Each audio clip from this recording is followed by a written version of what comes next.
All right, well, joining us now for more on this is Congressman Brad Sherman, a Democrat from California and a member of the House Financial Services Subcommittee on Digital Assets. Congressman, great to talk to you again. Thank you so much for joining us. I think followers of this show by now are probably well acquainted with your views on crypto. To call you a skeptic, perhaps, is a delicate way of phrasing it. You have said in the past that you would like to see crypto investment banned in the U.S. But we are hearing more and more that due to the uncertainty in the regulatory environment here, the spate of enforcement actions we have seen from U.S. regulators, that a lot of this activity, a lot of the players in the industry are moving offshore. Doesn't that make it harder to protect U.S. consumers? Why not foster an environment in the U.S. for this activity to take place so that you can exercise regulatory control over it? You know, there's this fear of missing out, that we've got to keep up with other countries. You know, Peru is way ahead of us in cocaine production. China's way ahead of us in organ harvesting. We don't need to keep up on those things, and we don't need to keep up on crypto. As for protecting U.S. investors, investors know, and they certainly know now, that when you send your money to the Bahamas or Cayman Islands, you do not have protection. You could lose it all.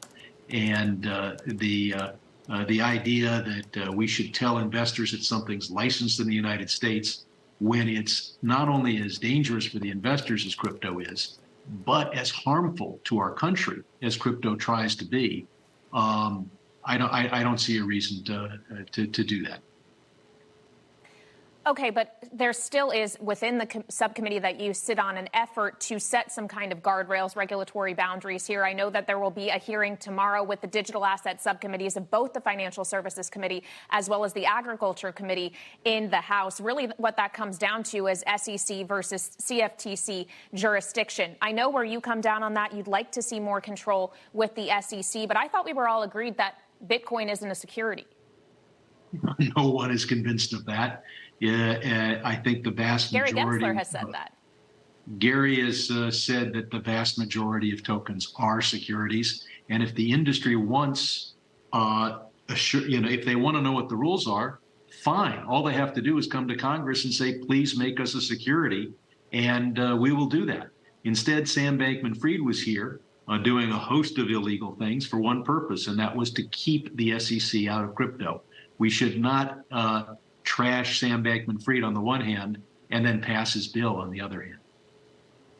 You say that they should come to Congress to set the rules here, but that has proven quite difficult to do, Congressman. Are you optimistic that we will actually see legislation make its way through your committee and then through its counterpart in the Senate as well? What would that be? We hear often it's stablecoins that are the lowest hanging fruit.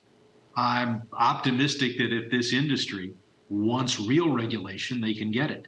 But they don't. And they will do everything possible, including everything Sam Bankman-Fried was doing, to stop us from having real regulation of crypto and to prevent the Know Your Customer and anti-money laundering statutes from being effectively applied to the entire ecosystem. So they're here not because they want clarity, but because they want only a patina of regulation.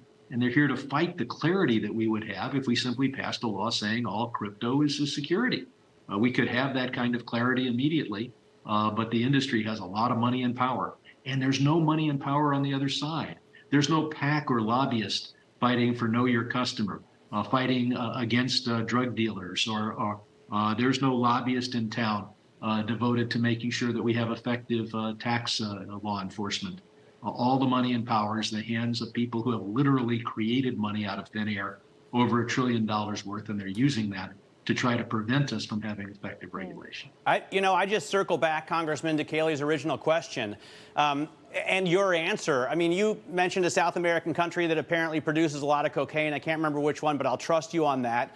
I would guess that rich Americans, though, consume the vast majority of that product, right? And it's difficult for us to regulate it if we're not involved in the industry. Why wouldn't you want to create the regulation here? Because regardless of what you do consider Bitcoin a security or not, Americans are going to be buying it and trading it. A lot more Americans will buy it and trade it if they can do it here than if they know that there's a system designed to protect investors, and they're evading that by sending their money to the Cayman Islands.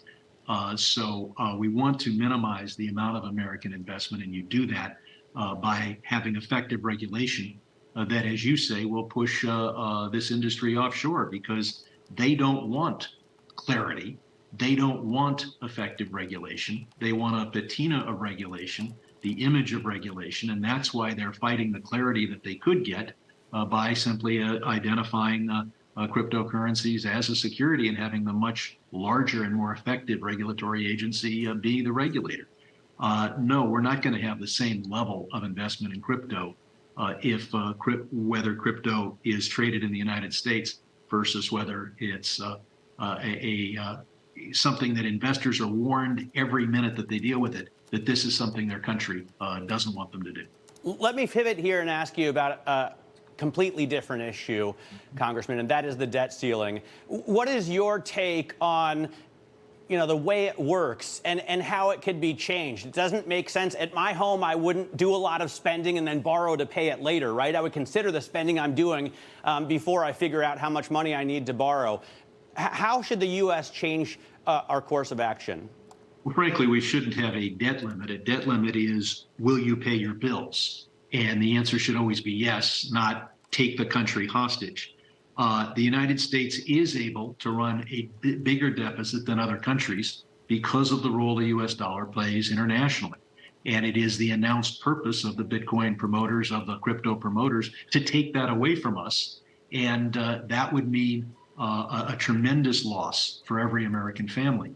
But what we should do is negotiate about how much we're going to spend and how much we're going to tax. And keep in mind that effective October 1, not a single dollar will be spent that Kevin McCarthy, the House Speaker, doesn't vote for. So he's got the control then. He is instead taking hostages now. Well, Congressman, as we know, Speaker McCarthy will be joining Minority Leader Mitch McConnell, Chuck Schumer, Hakeem Jeffries with President Biden at the White House this afternoon. For your party, what is the optimal outcome of that meeting? Is it better at this point if the president budges or if he doesn't? We need a clean increase in the debt ceiling, and then we need to begin negotiations on what our expenditure should be for fiscal 2024 that starts this October. And it will take months for us to reach an agreement on that. We should start those negotiations now.